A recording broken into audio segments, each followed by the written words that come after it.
The two of these eyeshadow brushes are my staples. I use them every day with every eye look. The first one is our Saint eyeshadow brush. All of our brushes are double-ended, so you get two for the price of one. The next one is the smudge brush, and I'm going to show you the different ways to use it.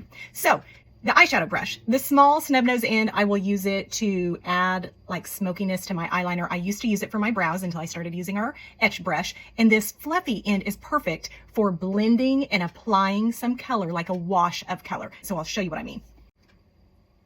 So first, I'm going to start on my lids and do kind of a light wash. If you want it heavier, for instance, when you are putting your darker color in your crease, then you can put it on your brush a little heavier. And a lot of times, if I'm dealing with a darker color, I like to kind of dot it on so I get the placement exactly where I want it and things don't get out of control. And that's why it's great that this fluffy brush isn't too large, because the larger it is, the bigger it's going to increase and spread. So I kind of lay it where I want it.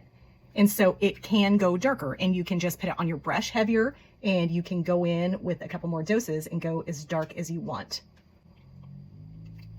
Then you take that same brush, you don't add any new, and if it still has color on it, you can even wipe it off on your towel and just kind of blend the edges.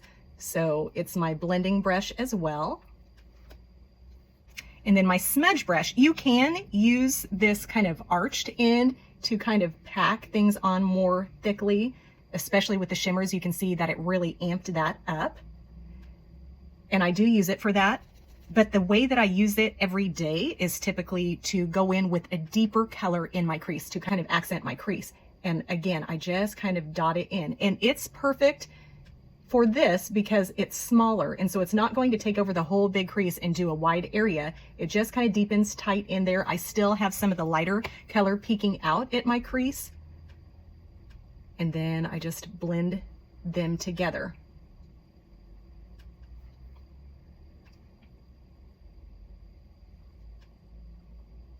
A lot of times I like to add a little glam pop here in the outer corner of my eye. You can use the small pencil brush end of the eyeshadow brush, or I often will use this domed end of the smudge brush. And it's a good size to just kind of lay that right in there in the outer corner of your lid.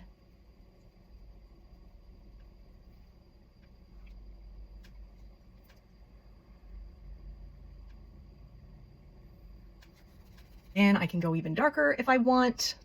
I can go back over the top with my fluffy end to just blend that edge a little more, soften it up, give it a more ombre look. And to use this little end for smoky eyeliner, I will add a color.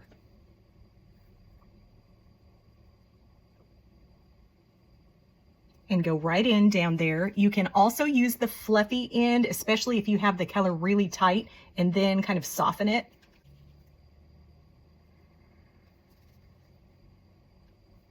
And then I can bring in that darker color on the outer corner.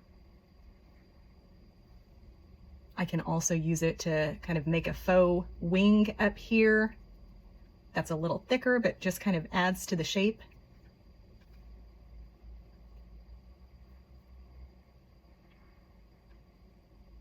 And if I want that dark color in my crease to be a little bigger, not so tight, and to kind of blush and color the entire crease a little more, and want to put a wash of that color, then I can still go in with this blending end.